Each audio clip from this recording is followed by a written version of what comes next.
the Sponsored Anglers Social is basically just a get-together of all the guys and girls now that represent us in the various different types of media that we're in, and it's just an opportunity for us to say thank you for what they do, and you know, let the beer flow a little bit and have a laugh, and hopefully catch a couple of carp along the way.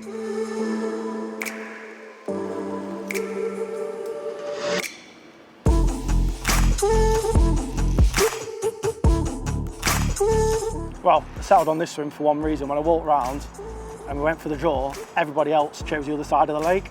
Now, it's a social, granted, and I'll wind my rods in later when I want to go for a social, but for me it's important to catch as well.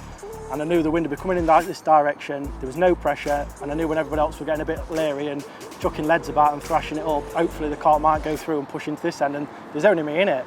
That was one reason. The other reason is this particular swim suits my style of angling. So I love zig fishing, I love spodding, I love long range work, and it just suited me down to the ground. So that was the main reason that I come around it. Not specifically because I saw any fish, because I didn't, but it was the thinking behind it, knowing I've got 24 hours ahead of me and knowing that 250 carp aren't all going to be in that end, and eventually one would want to come through.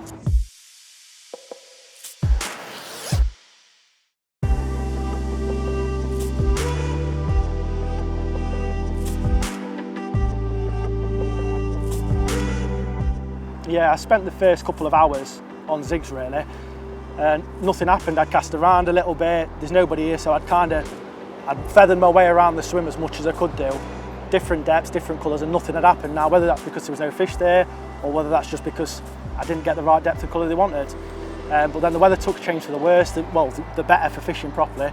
Wind started to push down, rain started to come, and I thought I'd leave one on zigs and I'd find my baited area. You know, it got into the little light afternoon. I thought I'll get some bait in now and then I'll top the swim up regularly in the afternoon. So I did that, put 2 on the bait.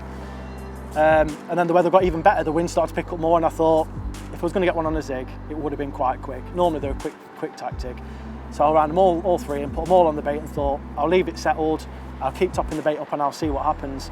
And yeah, lo and behold, it was literally 5 minutes and one of them's tanked off. So yeah, I ended up going in, getting absolutely wet through, but 21-pound common, absolutely pristine, you know. She was well worth it, and I made up with it, to be honest with you, so let's hope there's a few more bites to follow her.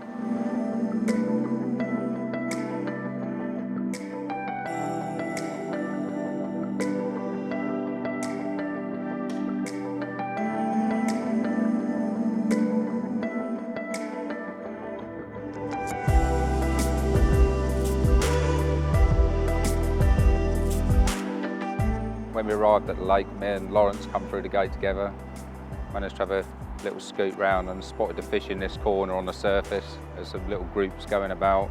Shot round into the swim, put out a few cat biscuits, disaster. Ducks come in, started mullering the sort of fish off and everything else. And then a couple of leads got cast out as well, and that started to spook the fish. So I just sat down, thought, right, I'm going to get the rod set up, be nice and quiet, and just free line a single pop up on there, put the rod out, and managed to just pull it back in front of it, right in front of its nose, and just turn towards it and had it. Yeah, nice common, got a good bite.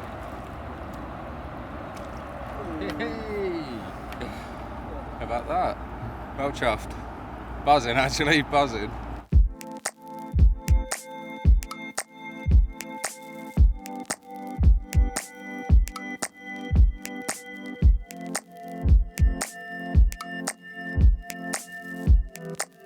There's a few new faces this year. Katie Watkinson's come down for the first time, and you know, caught a carp as well. Moved into a swim that had been doing bites and promptly caught one, so that was good.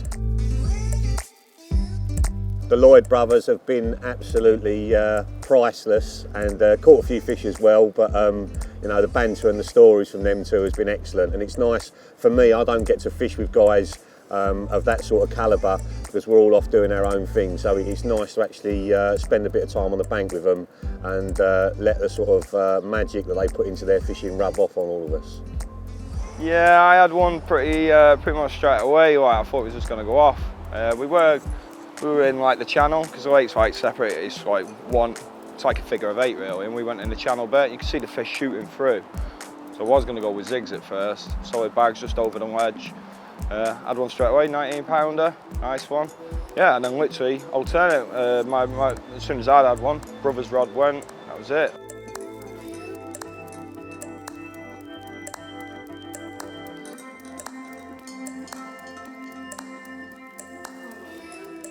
It's been brilliant really. Me and our kid fish a lot of different lakes now, so we don't get to spend that much time, you know, fishing alongside each other, so we decided to double up in the same swim.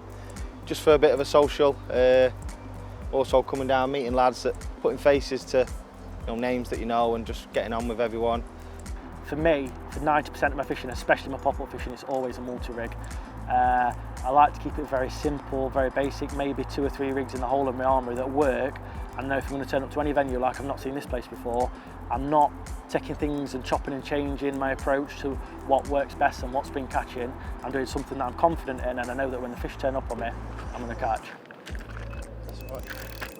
Pepper kill.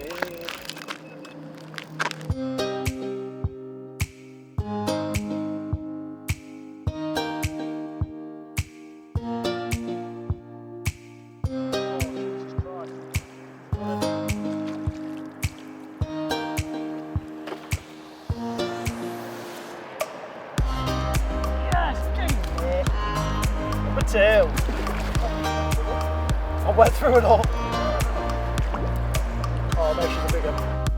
The more time you've got spent with your rigs and bait in the water, the more fish you're going to catch. So obviously the multi-rig, by being able to change hook within seconds and put a fresh bait on within seconds, it lends itself perfectly to this sort of fishing, quick hit fishing. Just a rig that has served me well over the last probably 3 years.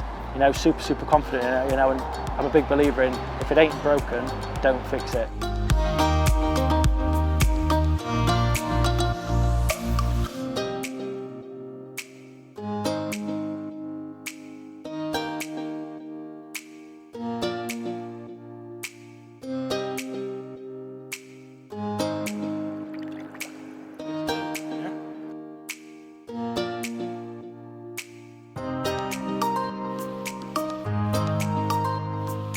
The banter has been running high as always, and Kurt, bless him, he's part of the furniture now at Korda. He's our resident chef. Him and Graham always come down and feed us all brilliantly, and you know, it's always good to do a few wind-ups, and we got him with a bit of line tied round his buzzer, so he was steaming down there in the middle of cooking to find nothing on the end, which was good. But you know, they always look after us so well, and it's part of the social. You know, it's being able to come and have a few beers, have something really nice to eat in a nice relaxed setting. You know, we all fish under a lot of pressure because we're trying to catch the biggest and best fish in the country, and this is an opportunity to unwind and let off a bit of steam and then just enjoy each other's company. I think people forget that carp fishing's just about carp fishing, and they don't take into consideration the social side. You know, I work Monday to Friday every day, every week. And coming away to something like this just gives it a break, and not to mention it gives me a break from syndicate waters that I'm on at the minute, where that is about the fishing and catching the fish. So for me this, yeah, I've travelled to come here and catch, which I've done, and that's why I picked this particular peg, but there will be a few hours tonight where I'll wind in, go up, have a few beers, have a bit of a social laugh, catch up with people I don't get to see a while, like you say. And yeah, I'll put the rods back out later and fish properly then until I go. I like a beer. I'm not a drinker, you know. I don't mind having a couple of beers with the guys. And straight away I got caught up in this north-south divide in the ping-pong drinking game. And because I lived up north for 10 years, I got dragged into their team. And, it was quite a funny game up until the point of had the one large vodka. It's probably a quadruple, and then the second one that I had, I reckon there must have been 1/4 of a pint of vodka in there. And like you could see, I heard a couple of people say, "Pete's struggling," and I was thinking, struggling? Anyone would struggle with that, surely. So it's quite funny, but it's nice to spend a bit of time with the lads, and some new faces as well, I've never met before, but all real nice people, had a good time, nice to relax.